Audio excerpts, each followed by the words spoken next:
This is Talking My Walking. I am Rodrigo Ribeiro, and today I'm going to talk about social atomization, group conformity, and tribalization. Group conformity is absolutely normal and necessary for social cohesion. When we evolved as small communities, tribes, and we form nations, and there is the development of a language and a culture that usually um, is based on identity and cultural conformity. So there is nothing wrong in group conformity because this is necessary for social cohesion, and it is part of the human condition or our deep social human condition. Tribalization in other, especially in modern times, is a process, is part of manipulation. It's part of a process to use propaganda and perception management to make people identify with certain tribes, but that they doesn't mean they think, they do it. It's a choice.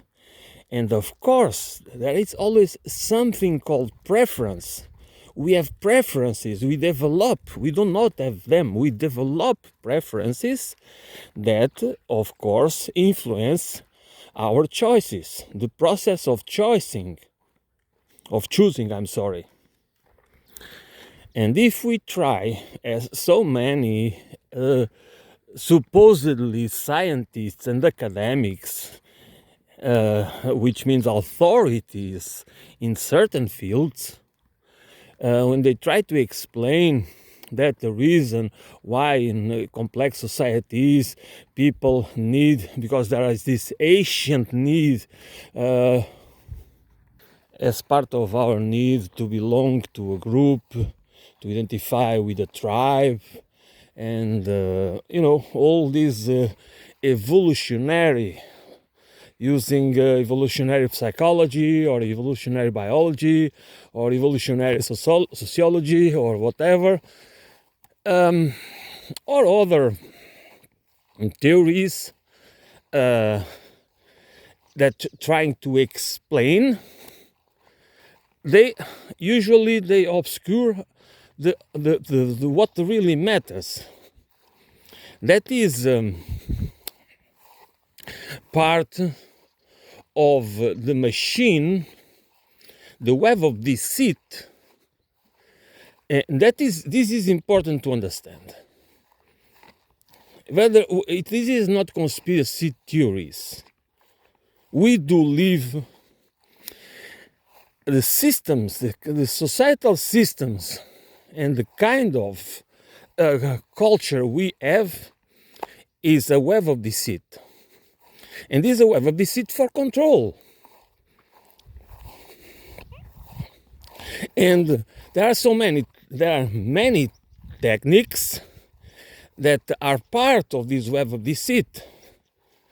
This is a collection of tools and weapons and mechanisms that are used to create symbolic language, narratives, metaphors, and many other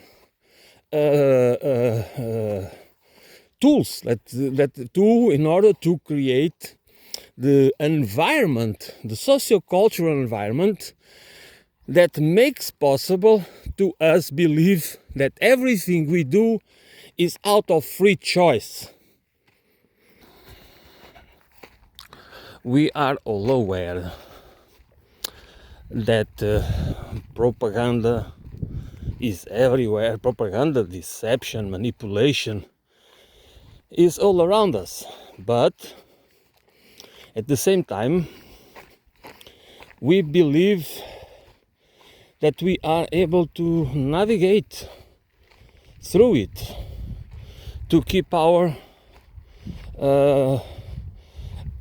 that our instincts, our intuition helps us to not be too much influenced by it, and therefore our opinions, our knowledge,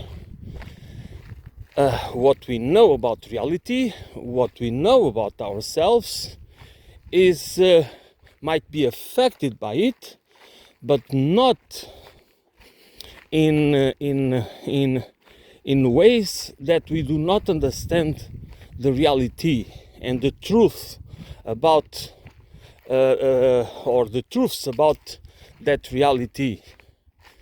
But that's not the case, because to a certain extent, and the less, to a certain extent, we are all manipulated, all of us, okay? And then the more we do not train ourselves, a conscious process of training ourselves on self-analyzing ourselves, our behaviors, our thoughts, our contradictions, the paradoxes, why do we expose ourselves to certain types of information and reject others? What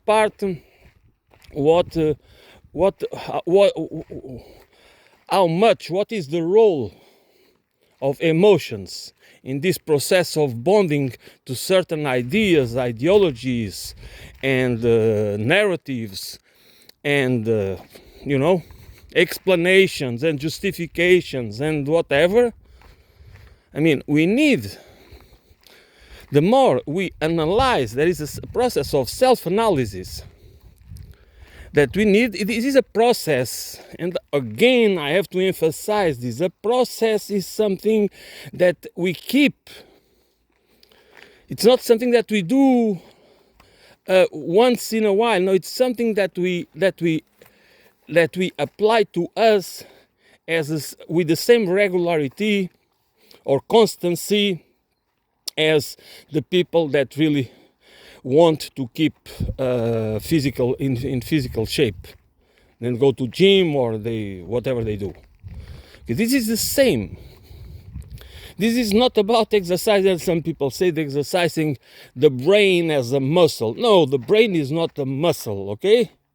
The brain is what we need to understand, and as how our memories, our implicit and long-term memories, really, how do they store the value systems, the values and principles, the narratives that are the ones that build our identity, our cultural identity, which all, of course, it has to do with our tribal identity too, because to some, whatever we always believe to a tribe, there are several tribes or several groups that put it this way, with different. We don't necessarily, because when we are on our identity, the tendency is toward only one group, one ideological group, we might become fundamentalists. Okay? And then the problem with that is that when we become fundamentalists, our radicalism is weaponized, voluntary or involuntarily, which means that we become a tool, we become a weapon. And that's the difference, which is not easy sometimes. That's why we need to work on self-analysis, to understand the difference between group conformity And the idea of radical roots. Why our roots? Why do we identify with these roots? Because there is values and principles that are not only about preferences, or because it was the way we were raised. So the values that we have been mimicking and that we have been indoctrinated into them, but about we ourselves analyzing, having an analysis that really goes through using values.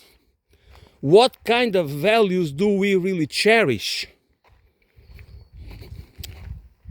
But not only in illusionary terms, which means that we idealize them and we think, okay, this is what I really like, but we don't really, they are not really part of our acting, the process. They live in a separated shelf. That because this mechanism of cognitive dissonance allows us to be able to follow different sets of principles and values in our lives, that they can be, they are very different. And since we don't see a problem in it, if we don't have the real understanding that this is a problem, what we are doing is just allowing us to believe that we are good people when actually we might not be good people. We might be engaging in wrongdoing, and at the same time believing that we are doing the right thing, because we believe that we living in this delusional state of thinking that somehow we really are the values and the principles we believe that are right, but we don't live them. If we don't live them, if in our practical lives, if in our profession or businesses or careers or other social and economic activities, events, positions, functions, and political, of course, our values are meaningless. And this is the roots of hypocrisy. And fundamentalism obscures it. Radicalism is our way to go to the roots, okay? And to put the values and principles as we understand them as they need to be part of all the processes, all the functions of society. They need to be in the political system, in the economic system, and all other systems. Because values cannot be, they need to be in part of all, they need to be transversal into the societal system. We cannot apply certain values to certain activities, certain fields, or subsystems of the society, and other values to other systems. Because some are supposed to be subjective, others are objective, and therefore we need objectivity. We need, we cannot allow the values and principles to obstruct or to interfere with functionality, efficiency, meritocracy. We cannot do it. If we do it, we will destroy our economies, and this is bullshit. This is just logical fallacious thought. Tribalization is of course part of the need to belong. So we need to belong to a group. It can be a small group, friends, it can be a club, can be a political party, can be whatever that we feel attracted to for whatever reason. All right? It is because there are the circumstances of our lives. The life circumstances play a huge role for the bad, for the good, or for the worse. I mean, it doesn't have to be. It's not only for the bad, for sure. In what kind? I mean, at least. For a while in our lives, for a period of our lives that we are under those circumstances, they surely influence a lot in what kind of values and principles and what we feel attracted to, and many other things, because as social beings that are interacting and in relation with a certain group, voluntarily or involuntarily, like in a working place or a school or whatever environment that we, for whatever reason, we need to attend, that it's not exactly, it might be a choice for our future, or that we want to, that for example in a school or university, that we are learning and trying to achieve a certain, to have a course or whatever, in order to become a professional, to have a career, to have a professional life and whatever, but it's a choice because it was us that choose it, but the environment itself, the circumstances that we are going to live, that it is not of our choice. Okay?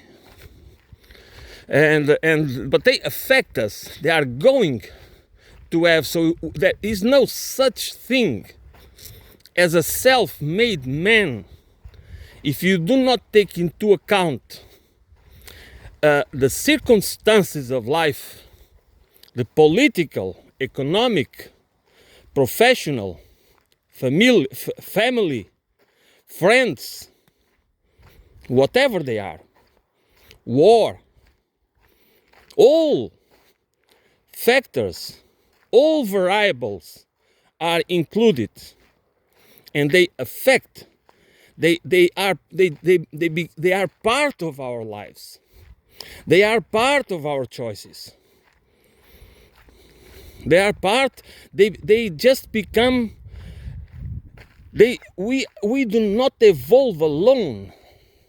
We might have objectives, okay?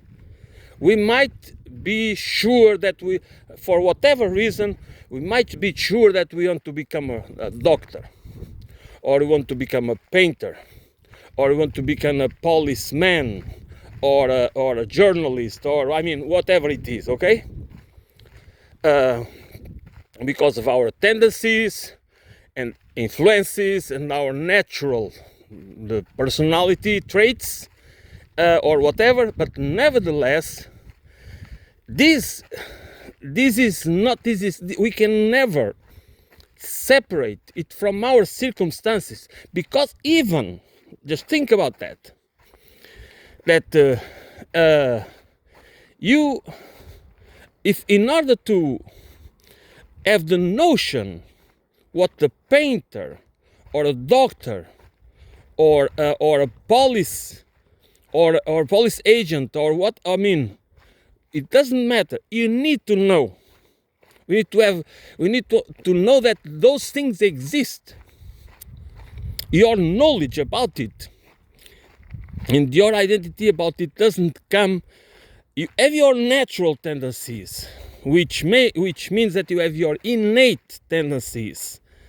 But those tendencies might never express without the epigenetic factors making it happen.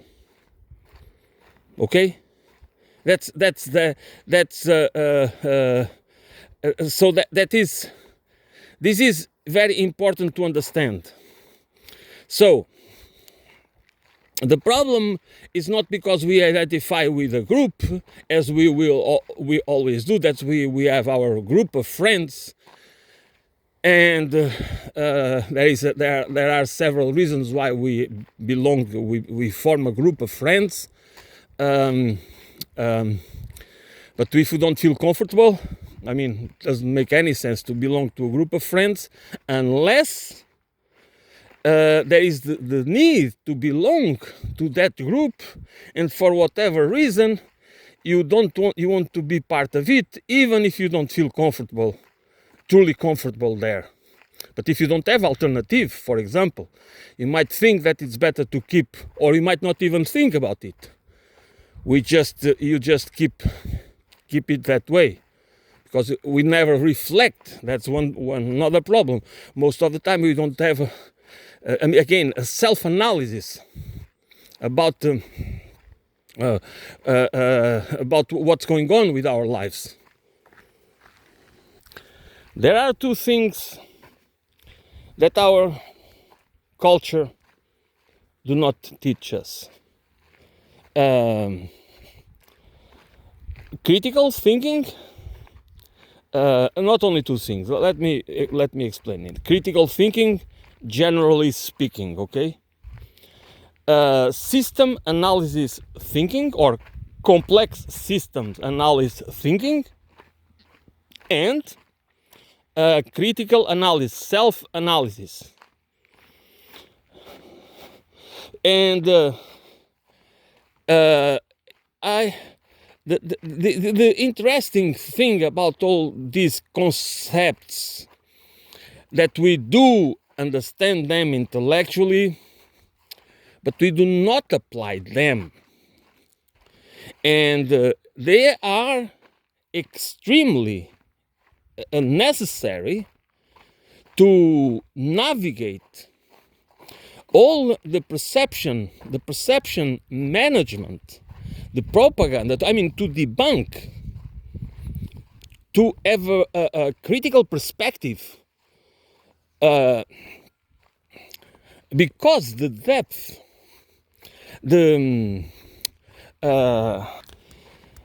because propaganda is part of our daily lives. It's not something. It's not kind of a parallel universe or a parallel reality. No, it is part of the reality. It is part of the web of deceit. That where we live, where we have to survive, is not a choice. We live there. It's the water in the fish bowl where we swim. So if we do not learn, or if we are not educated for that, we are educated to have a function, to play a role. We are educated to compete if we want to become successful.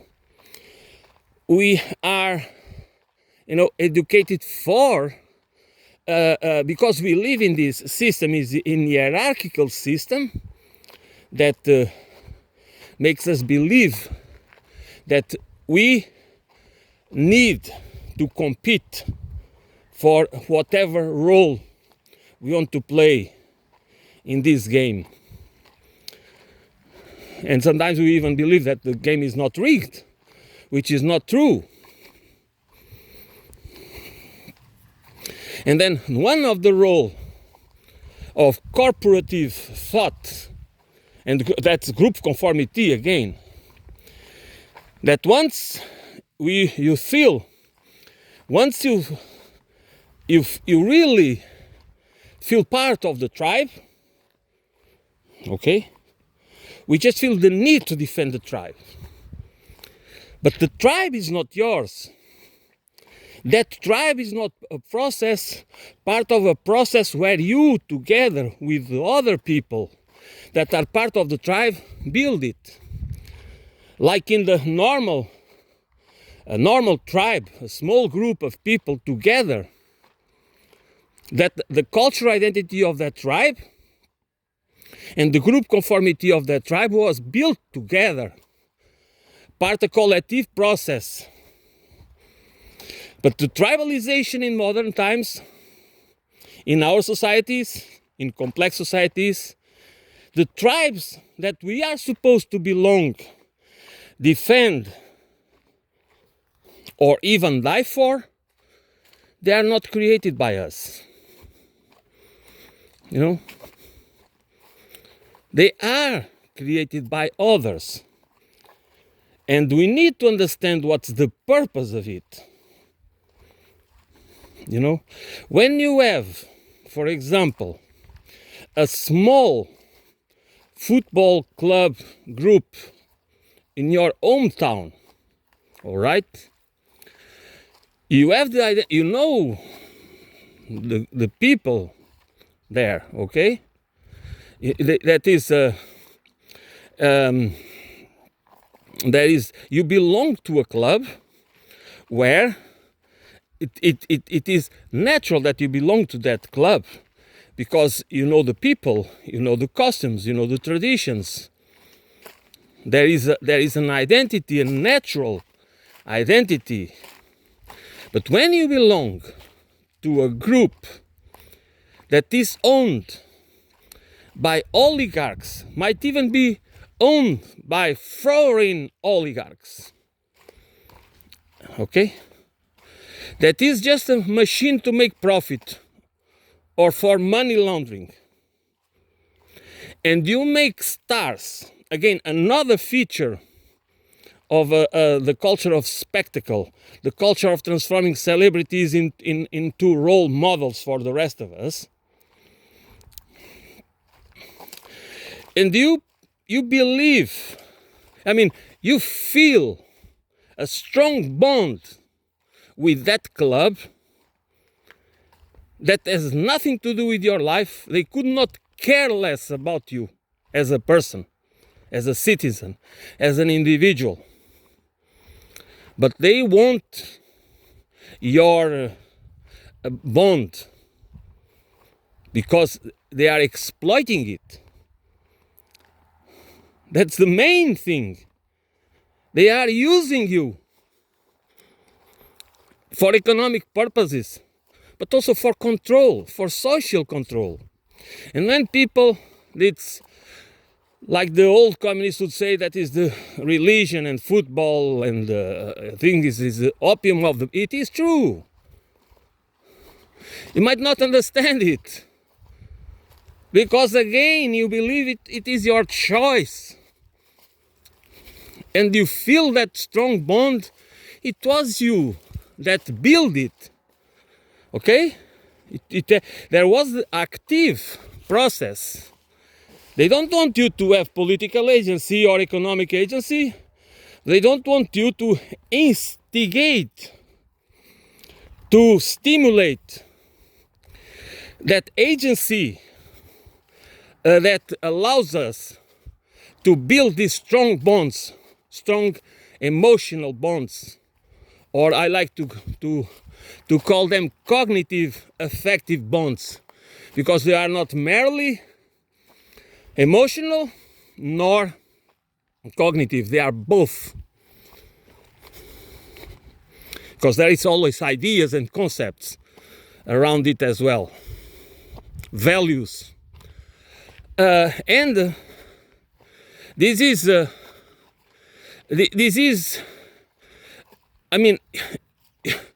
we believe This is a free choice.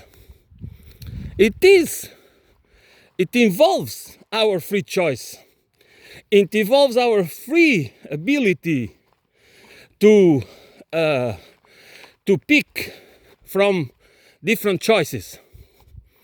It's the same with beer, with coffee, with Coke, with whiskeys, with wines, and many other things in life. So we treat, for us, the same cognitive and affective mechanisms that we use to pick consumer products is the same that we use to pick ideologies.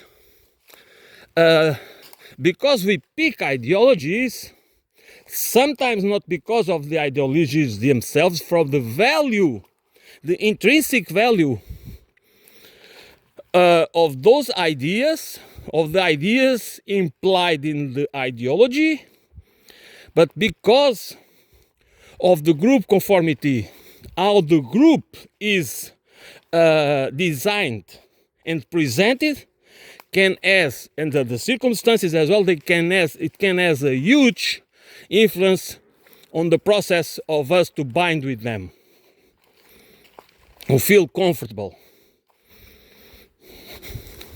Because it's sometimes there is one of the more very important feature, which is they know how to manipulate and exploit our genuine grievances, and that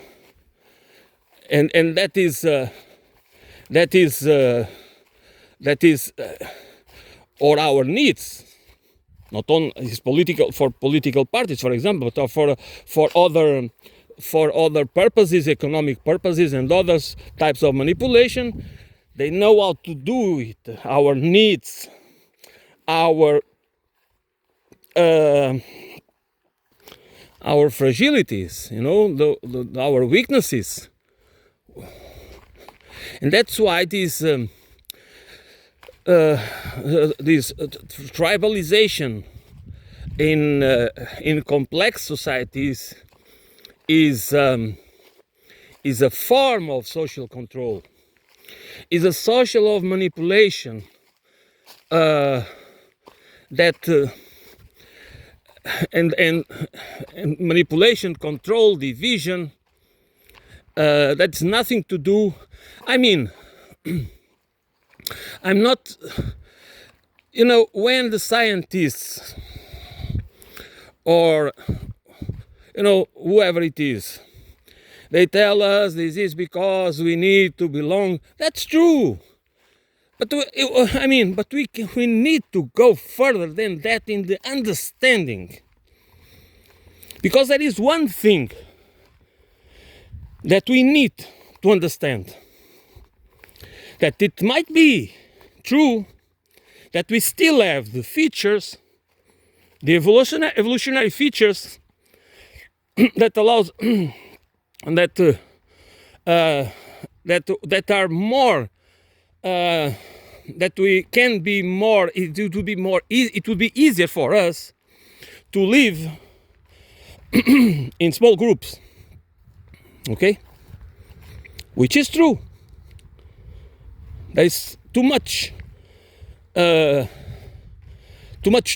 chew. I mean, to go through in these complex societies. So therefore, we still there are features in our human condition and evolutionary identity that makes us vulnerable, because we evolved to live in much smaller groups, tribes, indigenous communities, small nations, whatever. But it is not true that we cannot learn how to navigate and put into perspective the manipulation that we are that we have to endure in our complex systems. Because once we understand that the complex system where we live, these complex societies, and this imperialistic civilizational paradigm where we live, based on class or caste or class-based societies, hierarchical systems that require violence and coercion in order to keep it that way, because they are based in inequality. This is not natural. This is manufactured as the scarcity. It is manufactured. And as the capitalist system, and this is the primacy of the private property concepts and everything else that goes with inequality and division and exploitation, all these, and because we are moral beings, we truly, our need for justice, truth and trust is very deep on us. And we just have to build this separation, this cognitive dissonance, to deal with a system, a dysfunctional system that has been reinforced throughout centuries in order to allow a very small minority to rule the rest of us, to rule and control the rest of us through controlling the resources and the narrative. I mean, the resources, the narratives, the propaganda machine, because the propaganda machine is a long leg. And we can understand it, and we can have a culture. Okay, we can have a culture, and we can have an educational system, a pedagogy for freedom, for true freedom. The freedom that instead of having a system that it's based on on manipulation and propaganda and deceit, it can be based on trust, justice, and truth.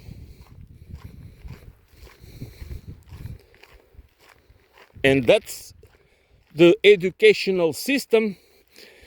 But the educational system by itself alone cannot do it, because we need an economic system. We need a political economy, a social and ecological political economy. And we need an holistic culture. A true civilization, ecological civilization, needs to be holistic.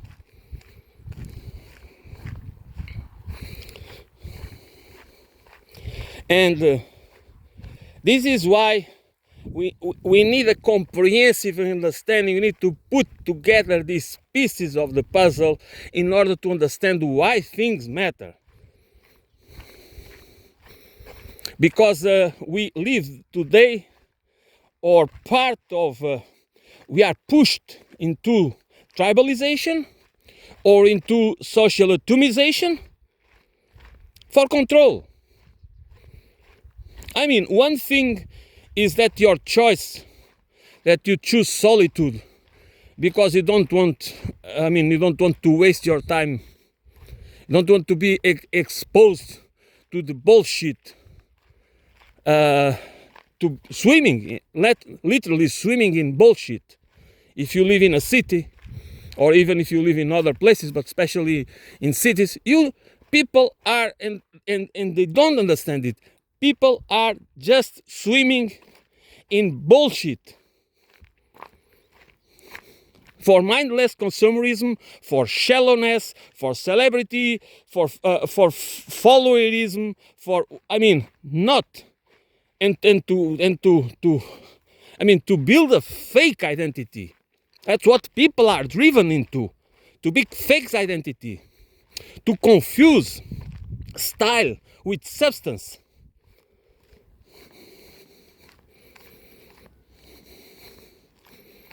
And to follow the wrong people. And also the wrong ideas.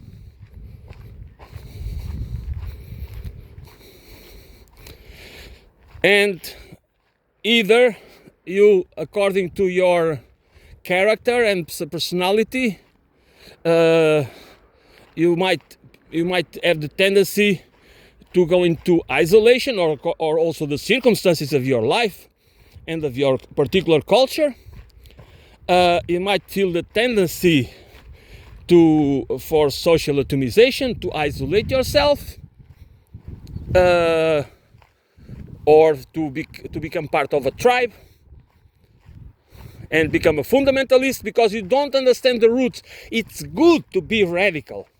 It's good to engage in radical thought, in radical analysis, because those who do it want to understand the roots. Don't not need to understand the roots. We need to understand the roots in a wider system and their connections. Because again, if you want to understand the roots, you might become a fundamentalist if you don't understand the links, if you don't understand the web, if you don't want to sit in an holistic process. So this is I'm going to end this now, but of course this is not the end of this discussion, because this is I mean, there is all these things that you need to put them together. I'm not an authority in anything. I'm just trying to say that this conversation about our understanding of ourselves, society, civilization, political economy, geopolitical, the nature of the human condition, and so many other things, we need to understand them, and it needs to be important. I mean, I don't know how can we really change. Change doesn't happen without a conscious transformative process. There is no other way. Because if we always wait for others, for the so-called leaders and saviors and authorities and heroes, I mean, it's not how the real life works. There are heroes. There are people. It doesn't mean that these people with these features, they don't exist. They do exist. And they sometimes put their lives on the line. They sacrifice their lives even. But it's not about them. It's about the ideas, the values, and the principles. And then they need to live through all of us, not only within, but through our actions, through our analyzed lives. This is very important. Otherwise, we keep confusing facade and style with substance, with unity, with the wholeness